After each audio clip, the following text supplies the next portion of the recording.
एक बार की बात है, किसी नदी के किनारे एक शहर बसा हुआ था। एक बार वहां बहुत बारिश हुई, जिससे नदी ने अपना रास्ता बदल लिया। इससे शहर में पानी की कमी होने लगी, यहाँ तक कि लोगों के लिए पीने तक का पानी न रहा। धीरे धीरे लोग उस शहर को छोड़कर जाने लगे और एक वक्त आया जब पूरा शहर खाली हो गया और वहां सिर्फ चूहे ही रह गए। चूहों ने वहां अपना राज्य बसा लिया। एक बार वहां की जमीन से पानी का एक स्रोत फूटा और वहां एक बड़ा सा तालाब बन गया। दूसरी ओर उस शहर से कुछ ही दूरी पर एक जंगल था, जहां कई जंगली जानवर रहते थे। उन जानवरों के साथ कई हाथी भी वहां रहते थे, जिनका राजा था गजराज नाम का हाथी। एक बार की बात है, वहां भयानक सूखा पड़ा। सभी जानवर पानी के लिए हाहाकार मचाने लगे। भारी भरकम हाथियों की भी बुरी हालत हो चुकी थी। हाथियों के बच्चे बिना पानी के परेशान होने लगे थे। इतने में गजराज का दोस्त चील वहां आया और उसने खबर दी कि खंडहर बने शहर में एक पानी का तालाब है। यह सुनते ही हाथी अपने बच्चों और बाकी साथियों को लेकर शहर की तरफ चल पड़ा। कई हाथी उस ओर चल पड़े। रास्ते में चूहों का शहर भी पड़ा। उन विशाल हाथियों के पैरों तले कई चूहे दबकर मर गए। इतना ही नहीं, हाथी फिर उसी रास्ते से वापस आए और कई और चूहे फिर मारे गए। ऐसा कई दिनों तक चलता रहा और इस बात की खबर चूहों के राजा मूषकराज तक भी पहुंची। वो इस बात को लेकर बहुत चिंतित हुआ। उसके मंत्रियों ने मूषकराज को कहा, महाराज, आपको जाकर गजराज से इस बारे में बात करनी चाहिए। उनकी बात सुनकर मूषकराज गजराज के जंगल उससे बात करने गया। एक बड़े से पेड़ के नीचे गजराज खड़ा था। मूषकराज वहां सामने पड़े एक बड़े से पत्थर पर चढ़ गया और कहने लगा, गजराज को मेरा नमस्कार। मैं मूषकराज हूँ।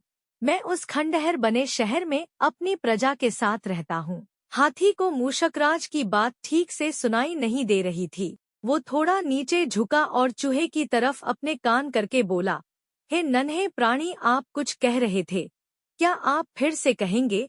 यह सुनकर मूषकराज ने फिर से अपनी बात दोहराई, मैं मूषकराज हूँ। मैं उस खंडहर बने शहर में अपनी प्रजा के साथ रहता हूँ। आप और आपके अन्य हाथी मित्र जब भी तालाब की ओर जाते हैं, तो कई चूहे आपके पैरों तले दबकर मर जाते हैं। कृपया करके ऐसा न करें, वरना बहुत जल्दी हम में से कोई नहीं बचेगा।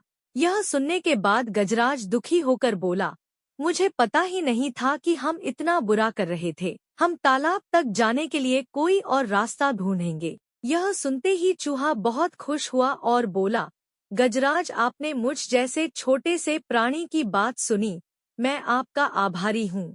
भविष्य में कभी भी अगर आपको किसी मदद की जरूरत हो तो मुझे जरूर बताएं। गजराज ने मन में सोचा कि यह इतना छोटा सा जीव मेरे किस काम आएगा, इसलिए उसने चूहे को मुस्कुराकर विदा किया। कुछ दिनों तक सब कुछ ठीक चल रहा था कि एक बार पड़ोसी देश के राजा ने अपनी सेना को मजबूत करने के लिए हाथी रखने का फैसला किया। राजा के मंत्री और उनकी सेना ने जंगल में कई हाथी पकड़े। हाथियों के पकड़े जाने की चिंता गजराज को सताने लगी। एक रात गजराज इसी चिंता में जंगल में टहल रहा था कि अचानक उसका पैर सूखी पत्तियों में छिपाए जाल पर पड़ा और वो जाल में फंस गया।